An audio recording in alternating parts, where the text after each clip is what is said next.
홀로 완전하신 하나님, 이런 제목으로 함께 은혜 나누기를 원합니다. 우리나라의 맹인, 앞을 못 보는 맹인 목사님 한 분이 계시는데 그분의 간증을 잠깐 들어보면 6.25 때 아버지가 돌아가셔서 홀 어머니를 모시고 어렵게 맹인이니까 할 수 있는 일이 없죠. 그래서 구두 닦기가 되어서 하루하루 구두를 닦으며 어렵게 홀어머니를 모시고 살아가고 있는데, 홀어머니마저 병 중에 누워서 정말 어려운 삶을 살아가고 있었는데, 구두 닦기로 벌어서 겨우겨우 살아가는데요. 어느 날 어머님이 물어보시더라는 거죠. 너 11조는 하니? 여러분, 맹인인데 구두 닦기를 하면 얼마나 하겠습니까? 멀쩡한 사람한테 가서 닦겠죠.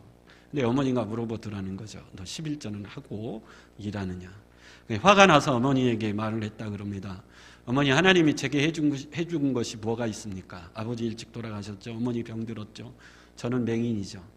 도대체 하나님이 내게 주신 것이 뭐가 있어서, 내가 뭐가 감사한 것이 있어서 11조를 드려야 됩니까? 그랬더니 어머니가 하시는 말이, 아들아, 아버지를 잃어버리고 내 건강을 잃어버리고 내 시력을 잃어버린 것은 아무것도 아니야. 이 땅에서의 잠깐 불편하고 또 힘든 거야. 그러나 내 믿음을 잃어버리면 너 영원한 모든 것을 다 잃어버리는 거야. 맹인이지만 어머니의 그 말이 이 목사님의 어린 가슴에 남았다 그럽니다. 아버지를 잃어버리고 어머니 건강을 잃어버리고 내 시력을 잃어버린 것은 잠시 잠깐 이 세상에 사는 동안의 불행이고 아픔이지만, 그러나 믿음을 잃어버리면 영원한 모든 것을 다 잃어버린다라는 것. 여러분, 그런 믿음이 저와 여러분들에게 있기를 간절히 축원합니다. 오늘 본문의 이스라엘 백성들은 모든 것을 다 잃어버렸습니다. 하나님의 법궤를 잃어버린 거죠. 우리나라가 일제치하 36년을 살았던 이유는 나라의 주권을 잃어버렸기 때문에 일제치하 36년의 고통스러운 세월을 보냈죠. 근데 이스라엘 백성들에게 법궤를 잃어버렸다는 것은 주권을 잃어버린 것보다도 더한 민족의 모든 것을 잃어버린 것과 마찬가지입니다. 하나님의 법궤는 이스라엘 민족에게 삶의 구심점이었고 삶의 뿌리며 생명의 원천이었는데, 그 법궤를 잃어버렸다는 것. 그 법궤에서 하나님이 임재해서 우리와 함께 하시고 우리에게 말씀하셨는데 그 법궤를 잃어버렸다는 거죠. 하나님의 영광까지 잃어버린 겁니다. 우리 말라기 2장 9절 말씀 한번 볼까요? 시작. 너희가 내 길을 지키지 아니하고 율법을 행할 때에 사람에게 치우치게 하였으므로 나도 너희로 하여금 모든 백성 앞에서 멸시와 천대를 당하게 하였느니라 하시니라. 하나님이 믿는 자들이 율법을 버리고 하나님 말씀대로 온전히 살지 못하며 하나님이 이방인들 앞에 뭘 당한다라는 거죠? 멸시와 천대를 당하는. 이스라엘 백성들이 율법을 버리고 하나님의 뜻에 온전히 순종하지 못하니 하나님이 블레셋 사람들에게 멸시와 천대를 당하는 너무나 가슴 아픈 사건이 일어났다라는 거죠. 근데 반대로 블레셋 입장에서는 어마어마한 승리죠. 전쟁에서 승리했고 신들의 싸움에서 우리가 섬기는 다곤신이 이스라엘이 섬기는 여호와를 이긴 어마어마한 승리를 쟁취한 겁니다. 그리고 그들의 가장 소중한 법궤까지 빼앗아 왔죠. 근데 안타까운 것은 이 법궤를 어떻게 해야 되는지 블레셋은 전혀 몰랐다라는 거죠. 그래서 이 법궤를 아스돗이라고 하는, 여러분 블레셋은 5개의 도시국가죠. 가사, 가드, 아스돗, 에그론, 아스글론이라고 하는 이 강력한 도시국가를 중심으로 형성된 나라였는데, 이 5개 도시국가 중에 가장 큰 도시가 아스돗이라는 도시인데, 아스돗에는 다곤을 섬기는 신전이 있었습니다. 여러분 사사기에 보면 사사삼손이 마지막 어디에서 죽죠? 이 아스돗에 있는 다곤 신전으로 끌려가 둔으로 뽑혀 다곤 신전 기둥을 붙들고 다곤 신전을 무너뜨림으로 삼손이 죽죠. 그 다곤 신전에 이 하나님의 법궤를 가지고 갔습니다. 다곤 신은 블레셋이 섬기는 주신이죠. 바알의 아버지로 알려진 신인데, 아스돗에 가장 크고 거대한 이 다곤 신전이 있었는데 하나님의 법궤를 일종의 전리품으로 취급을 해서 그 다곤 신전의 다곤 신상 옆에 두었다라는 거죠. 여호와의 신을 우리가 포로로 잡아왔기 때문에 우리가 섬기는 다곤 신전 옆에 여호와의 법궤를 두어 여호와가 우리가 섬기는 다곤 신을 도울 수 있도록, 이건 일종의 고대 사람들의 신앙의 개념이죠. 고대 사람들은 전쟁은 신들의 전쟁이라고 생각했습니다. 우리가 섬기는 신과 적들이 섬기는 신이 서로 싸워서 우리가 이기면 우리가 섬기는 신이 이긴 거고, 적들이 이기면 적들이 섬기는 신이 이긴 거죠. 블레셋이 승리했으니까 당연히 블레셋이 섬기는 다곤 신이 이스라엘이 섬기는 여호와를 뭐한 거죠? 이긴 거죠. 그래서 이스라엘이 섬기는 여호와를 일종의 전리품으로 가지고 와서 우리가 섬기는 다곤 신전 옆에 두어 이스라엘의 여호와가 우리가 섬기는 다곤 신을 옆에서 섬기고 도와주면 다곤 신이 우리를 축복할 때 일종의 시너지 효과가 나타나서 다곤 신이 우리를 복주고 행운을 줄 때 더 크게, 옆에서 여호와가 도와주면 더 크게 우리에게 행운과 행복을 가져다 준다고 믿었기 때문에 여호와를 섬기는 법궤를 자신들이 섬기는 다곤 신전 옆에 둔 거죠. 근데 다음날 아침에 일어나 보니까 깜짝 놀랐어요. 자신들이 섬기는 다곤 신이 땅에 뭐한 거죠? 엎드려진 거죠. 마치 여호와의 법궤 앞에 엎드려 절하는 형상으로 얼굴이 땅에다 납작 엎드려져 있는 꼴이 된 거죠. 분명 신전문은 굳게 닫혀 있었고 아무도 들어온 사람은 없었는데 이상하게 자기가 섬기는 다곤 신이 여호와의 궤 앞에 납작 엎드려 있더라는 거죠. 이건 대단히 해학적인 그런 그림이라고 할 수 있습니다. 여러분 생각해 보십시오. 나에게 행운과 축복을 준다고 믿는 다곤 신이 스스로 일어날 수 있는 힘이 없어서 내가 그 다곤 신을 구축해서 세워놓고 그 다곤 신을 향해 우리를 좀 복주고 행운을 달라고 비는, 어찌 보면 대단히 해학적인 그림이죠. 근데 사건이 여기서 끝나지 않죠. 다곤 신전을 세워놓고 그 다음날 아침에 일찍 가봤더니 이번에는 더 큰 일이 벌어졌어요. 다곤 신전이 엎드려지긴 엎드려졌는데, 똑같이 어제와 같이 엎드려졌는데 이제는 다곤 신의 머리와 팔이 뭐한 거죠? 부러져서 문지방에 있게 되었다라는 거죠. 우리 그림 한번 보여줄까요? 사진. 다곤 신이죠. 밑에는 뭐죠? 고기, 비닐이죠. 블레셋은 원래 해양 민족이었기 때문에 반은 고기고 반은 사람의 형상을 가진 다곤 신전이 여호와의 궤 앞에 엎드려졌는데 뭐와 뭐가 부러졌죠? 목과 손이 부러져서, 이 그림에는 그냥 그 자리에 있는데 성경을 보니까 목과 손이 부러져서 어디에 있다고 기록되어 있죠? 문지방에 있더라. 그럼 목과 손이 부러졌다라는 것은 무슨 의미일까요? 목이 부러져 잘렸다라는 것은 머리가 끊어졌다라는 거죠. 머리가 없다라는 것은 뭘 뜻하죠? 생각이 없고 지혜가 없다라는 거죠. 그러니까 하나님이 블레셋 사람들에게 알려주는 거죠. 너희가 섬기는 다곤 신은 생각할 수 없는, 지혜가 없는 신이야. 여러분, 손이 잘렸다라는 것은 손은 뭔가를 행할 수 있는 거죠. 너희가 섬기는 다곤 신은 아무것도 할 수 없는 무능한, 아무 능력이 없는 신이라는 것을 알려주는 거죠. 우리 시편 한번 볼까요? 시편 135편 15절에서 18절. 시편 135편 15절에서 18절 시작. 열국의 우상은 은금이요 사람의 손으로 만든 것이라. 입이 있어도 말하지 못하며 눈이 있어도 보지 못하며 귀가 있어도 듣지 못하며 그들의 입에는 아무 호흡도 없나니 그것을 만든 자와 그것을 의지하는 자가 다 그것과 같으리로라. 여러분, 세상의 모든 우상은 사람이 만든 것이기 때문에 입이 있어도 말하지 못하고 귀가 있어도 듣지 못하고 눈이 있어도 보지 못하고 손이 있어도 움직이지 못하는 존재가 우상인 줄 믿습니다.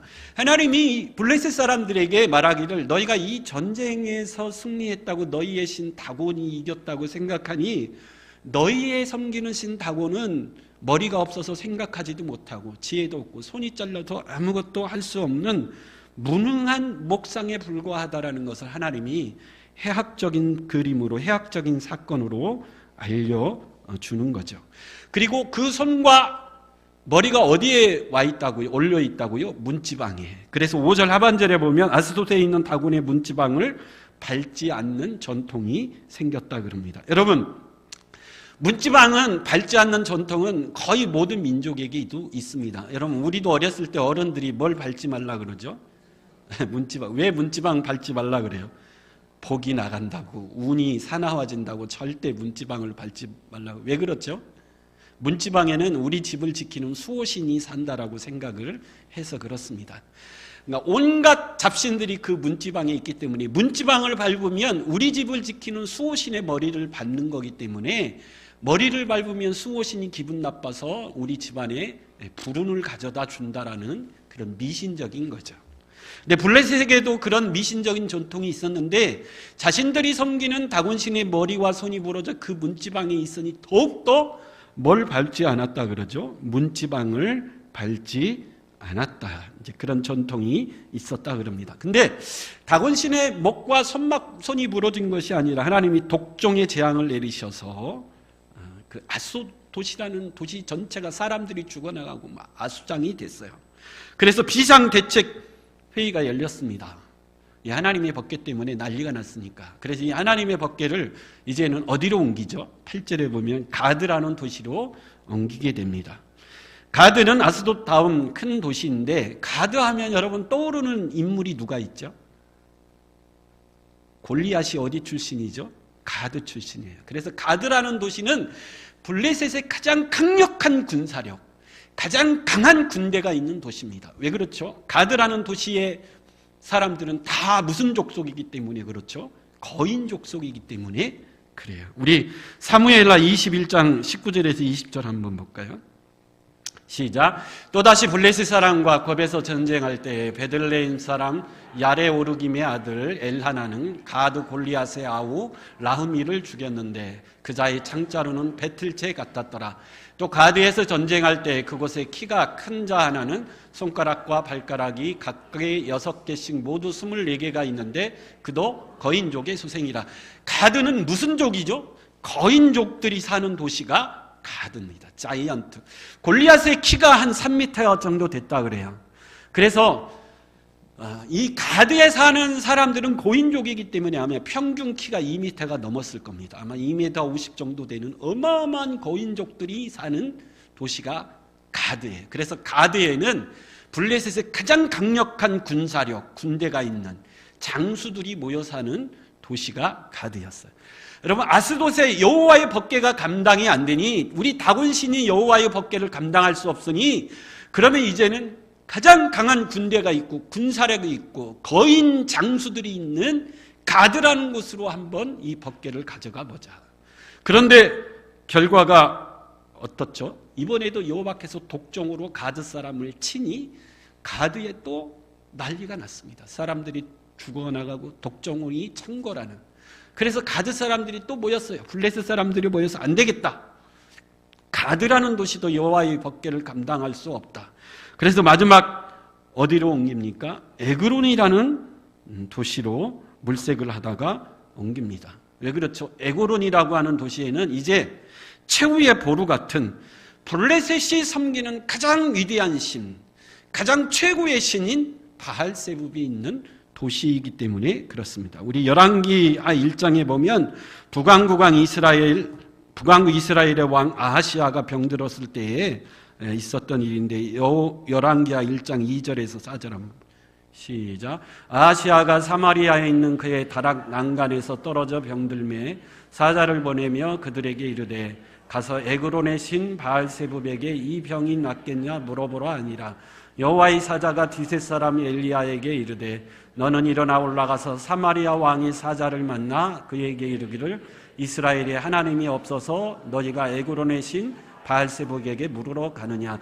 예, 바벨론의 에그론에는 무슨 우상이 있어요? 바알세붑이라는 우상이 있는데 최고의 신입니다.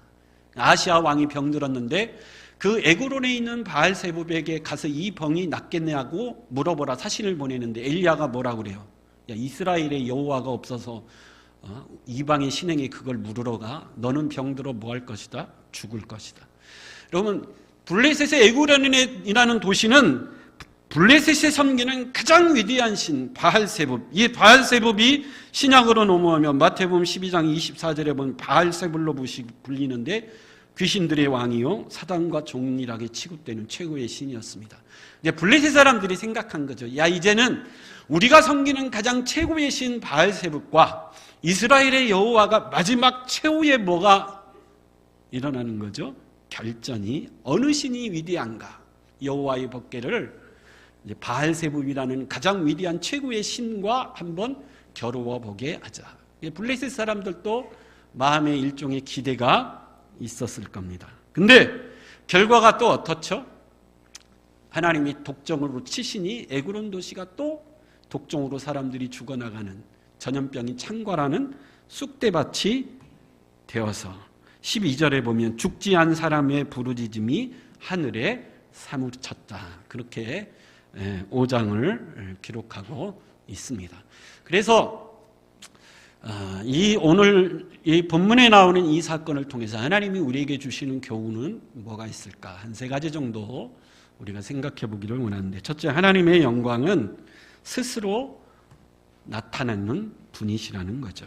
여러분, 이스라엘 사람들은 법궤를 통해서 하나님의 영광을 모든 이방인 가운데 드러냈어야 돼요. 근데 그 일에 실패했습니다. 하나님의 영광을 나타내지 못했습니다. 여러분, 사람들이 하나님의 영광을 드러내지 못한다고 하나님의 영광이 가리워지는 것으로 끝날까요? 아니라는 거죠. 하나님의 백성들이 말씀을 어기고 하나님을 멀리하고 하나님의 말씀에 불순종하고 하나님을 무시했다고 해서 하나님의 영광이 없어지는 것이 결코 아니라는 거죠. 오늘 본문을 통해 하나님이 말씀하시는 것이 뭐죠? 하나님의 영광은 사람들이 드러내지 못하도 하나님 스스로 얼마든지 자신의 영광을 드러내기에 충분하고 완전하신 하나님이 우리 하나님이신 줄 믿습니다. 우리 오늘 본문 5장 6절 한번 다시 한번 읽어볼까요? 5장 6절 시작. 여호와의 손이 아스돗 사람에게 엄중히 더하사 아멘. 여러분, 5장에서 가장 많이 나오는 단어가 여호와의 손이라는 단어입니다. 여호와의 손 6절, 7절, 9절, 10절에 등장하는데, 다곤의 우상을 친 것도 여호와의 손이고 블레셋의 도시 곳곳에 재앙을 내린 것도 여호와의 뭐죠? 손입니다. 그래서 여호와의 손은 하나님의 능력을 나타내는 전문 용어인데, 여호와의 손이 뭐였다 그래요? 엄중함으로. 여러분, 엄중이라는 단어는 영광이라는 단어입니다. 엄중이라는 단어는 영광이라고 해석되는 단어예요. 다시 말하면 여호와의 손이 아스돗 사람에게 엄중을 더했다라는 말은 여호와의 손이 아스돗 사람들 앞에 하나님의 거룩과 영광을 뭐했다 그래요? 스스로 드러내셨다라는 거죠. 하나님은 이 세상을 창조하신 창조주 하나님이신 줄 믿습니다. 그래서 이 세상의 모든 것이 주인 되신 분이 하나님이시고 하나님은 홀로 완전하신 분이십니다. 그분의 능력과 지혜와 섭리는 우리 인간의 지혜로는 다 헤아릴 수 없는 신묘망측하신 분이 하나님이신 줄 믿습니다. 하나님은 이 모든 세상을 창조하시고 주인 되신 영광을 그 누구의 도움 없이 홀로 드러내기에 충분하고 완전하신 분이 우리 하나님이신 줄 믿습니다. 시편 19편 1절에 보면 하늘이 하나님의 영광을 선포하고 있다 그럽니다. 하나님이 창조한 모든 피조물이 지금도 자신을 창조한 창조주 하나님의 영광을 지금 밝히 보하고 있죠. 드러내고 있는데, 타락한 죄로 말미암아 썩은 우리 인간이 듣지 못하고 깨닫지 못하고 있을 뿐입니다. 하나님이 블레셋 가운데 자신의 엄중을 더하셨다라는 것은 블레셋 가운데 하나님은 창조주로서의 영광을 스스로 뭐했다라는 것이요? 드러내셨다라는 거예요. 이스라엘 백성들은 전쟁이 이겨야 하나님의 영광이 드러난다고 생각했지만, 그래서 하나님의 법궤까지 가지고 나갔지만, 그러나 하나님은 그런 방식으로 하나님의 영광을 받고 하나님의 영광을 드러내기를 기뻐하지 않는다라는 거예요. 여러분, 저 같은 목사가 가장 큰 유혹이 뭐죠? 내가 설교자라고 목회자라서 교회가 부흥하면 하나님의 영광을 받으실 거야. 그럴까요? 여러분, 하나님 앞에 예배드리는 교회가 정말 대리석으로 지어서 하나님을 찬양하는 성가대가 막 우렁차고 모든 악기를 동원해서 하나님을 예배하면 하나님이 그 예배를 받으시고 하나님의 영광이 그 전과 충만히 임재하실까요? 여러분들이 직장에서 승승장구해서 많은 사람들이 우러러보러 보는 가장 높은 자리에 오를 때 하나님이 여러분들을 통해서 영광 받으시고 그 자리에서 여러분들을 통해 하나님의 영광을 드러내기를 기뻐하실까요? 물론 그러실 수도 있습니다. 근데 여러분 생각해 보십시오. 예수님이 이 세상에 오셨을 때 모든 이스라엘 백성들은 예수님을 통해 하나님의 영광을 어떻게 드러내기를 원하셨죠? 예수님이 저 로마 제국을 무너뜨리고 다시 한번 다윗 왕과 같은 제2의 위대한 이스라엘의 부흥을 이뤄내는 것을 통해 하나님의 영광을 드러내기를 원했어요. 베드로도 그랬고 그 당시에 모든 사람들이 다 예수님을 향해 예수님 하나님의 영광을 그런 방식으로 좀 드러내 주십시오. 근데 예수님이 하나님의 영광을 그런 방식으로 드러냈습니까? 아니죠. 예수님은 하나님의 뜻에 온전히 순종하심으로 하나님의 영광을 밝히 드러내신 줄 믿습니다.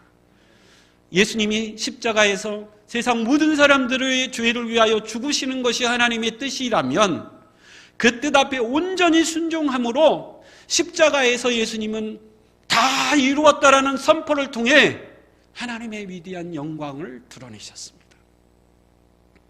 예수님은 십자가를 통해 하나님의 성품과 하나님의 속성과 하나님의 사랑과 공의가 어떤 것인지 십자가를 통해 예수님은 밝히 드러내셔서 하나님의 영광이 십자가를 통해 밝히 온 세상에 빛나게 된 줄 믿습니다. 오늘 하나님은 우리를 통해 하나님의 영광을 드러내시기를 원하시는데 하나님은 교회 안에서뿐만 아니라 우리가 일하는 세상 가운데서 우리를 통해 하나님의 영광이 밝히 드러내기를 원하시는데 어떤 방식으로요? 우리가 세상 가운데 온전히 주의 말씀에 순종함으로 하나님의 성품이 하나님의 하나님 되심이 어떤 것인지를 밝히 드러내는 방식으로 영광 받으시기를 원하시는 줄 믿습니다. 하나님의 사랑이 어떻고 하나님의 공의가 어떤지 하나님의 선하심과 자비하심이 어떤 것인지 그 하나님의 성품이 예수님이 십자가를 통해 밝히 드러내셨듯 여러분 우리 한 주간의 삶의 고민은 그것이어야 돼요. 내가 말하는 말을 통해서 내가 하나하나의 행동을 통해서 내 삶을 통해서 하나님의 어떠하심이 밝히 드러나시기를 원하시는 분이 우리 하나님이신 줄 믿습니다. 여러분 우리가 하는 일이 잘 되고 우리가 성공의 길을 가게 됐을 때 가장 큰 유혹이 뭐죠? 치명적인 유혹. 우리 마음속에 뭐가 자리 잡기 시작합니까? 교만이 자리 잡기 시작하는 거죠. 내가 노력하니까 내가 열심히 사니까 내가 최선을 다하니까 내게 이런 위대한 일이 이루어지는구나. 그러면서 내 마음속에 나도 모르는 내 공로가 자리 잡기 시작하는 거예요. 그래서 내 생각이 오라. 내가 하는 방법이 오라. 이렇게 하니까 잘 되잖아. 그러면서 점점점 내 의가 쌓여져 가죠. 그러면 여러분 부작용으로 어떤 게 일어나죠? 남을 향해 막 정죄하기 시작하고 내 안에 뭐가 많아지기 시작합니까? 분노가 많아지기 시작해요. 예수님 시대에 대표적으로 누가 그랬습니까? 바리새인이 그랬어요. 여러분 바리새인은 여호와의 율법을 철저히 지켰던 사람입니다. 11조를 떼먹은 적이 없고 일주일에 한 번씩 금식했습니다. 여호와의 율법을 철저히 지켰습니다. 그랬더니 부작용이 뭐죠? 남을 정죄하기 시작해요. 저 세리 같은 죄인, 저 죽어 마땅한 놈. 그리고 마음의 분노가 막 일어납니다. 누구를 향한 분노가 막 일어났죠? 예수를 향한 분노가 막 일어나는 거죠. 그래서 예수님을 결국 십자가에 못 박아 죽여버립니다. 여러분 우리 주위에 정말 그 마음의 분노가 많고 남의 잘못을 잘 지적하고 정죄하기를 좋아하는 사람들의 마음속에는 나도 모르는 교만과 나도 모르는 의가 쌓여 있어요. 예수님은 그 바리새인들의 예를 들어서 우리가 절대로 그 바리새인과 같은 그런 삶이 되지 않도록 경고하시고 또 경계하신 줄 믿습니다. 반대로 내가 하는 일이 어렵고 힘들면 우리 마음속에 무슨 생각이 들죠? 하는 일마다 실패하게 되면 내가 뭘 잘못해서 그랬을까? 내가 무슨 큰 죄를 지었을까? 자신을 돌아보는 건 좋은데 자신을 정죄합니다. 자신감을 잃어버리고 위축되게 살아가게 하죠. 근데 여러분, 반드시 기억해야 될 것은 내가 못났다고 하나님의 영광이 가리워지는 것도 아니고, 내가 세상에서 잘되고 성공한다고 하나님의 영광이 밝히 드러나는 것이 절대 아니라는 거예요. 하나님은 하나님의 영광을 드러내기에 홀로 충분하십니다. 누구의 도움도 필요하지 않습니다. 근데 너무 감사한 것은 홀로 완전하신 분이지만 하나님이 우리를 뭘로 부르신다라는 거죠? 동역자로 부르신다라는 것에 감사가 있는 거예요. 여러분들의 2살짜리 여러분들의 자녀가 여러분들이 막 청소하고 있는데 그 아이가 엄마 와서 내가 도와줄게. 그러면 2살짜리 아이가 도움이 됩니까? 안 됩니까? 도움이 돼요? 안 돼요? 안 되죠. 오히려 또 방해만 되죠. 미련한 부모는 뭐예요? 너 저기 가서 TV나 보고 있어. 똑똑한 부모는 그래 같이 하자. 아이와 같이 하면서 야 우리 딸이 엄마를 도와줘서 청소가 너무 쉬워서 빨리 됐다. 야 우리 딸 대단하다. 그렇게 어린 자녀의 자존심을 세워주고 칭찬으로 자녀를 기우는 부모가 지혜로운 거예요. 우리 하나님도 마찬가지입니다. 여러분, 우리 하나님의 우리의 열정과 열심이 하나님에게 도움이 될까요? 도움이 안 된다 그러면 그냥 손 놓고 있을 겁니까? 사실은 여러분 아무 도움이 되지 않습니다. 근데도 하나님은 우리를 뭘로 부르시는 거죠? 동역자로 부르시는 거예요. 이 은혜가 얼마나 크고 놀라운지 아십니까? 여러분, 사도 바울의 고백이 그 고백이죠. 우리 디모데전서 1장 12절에서 15절 하면 시작. 나를 능하게 하신 그리스도 예수 우리 주께 내가 감사함은 나를 충성되이 여겨 내게 직분을 맡기심이니 내가 전에는 비방자요 박해자요 폭행자였으나 도리어 긍휼을 입은 것은 내가 믿지 아니할 때에 알지 못하고 행하였습니다. 우리 주의 은혜가 그리스도 예수 안에 있는 믿음과 사랑과 함께 넘치도록 풍성하였도다. 미보다 모든 사람이 받을 만한 이 말이요 그리스도 예수께서 죄인을 구원하시려고 세상에 임하셨다 하였도다. 죄인 중에 내가 계수다. 그럼 사도 바울이 뭐라고 그러죠? 하나님의 은혜와 사랑이 크다. 나를 충성되이 여겨 나에게 뭘 맡기셨으니? 직분을 맡기셨어. 근데 나는 어떤 사람이에요?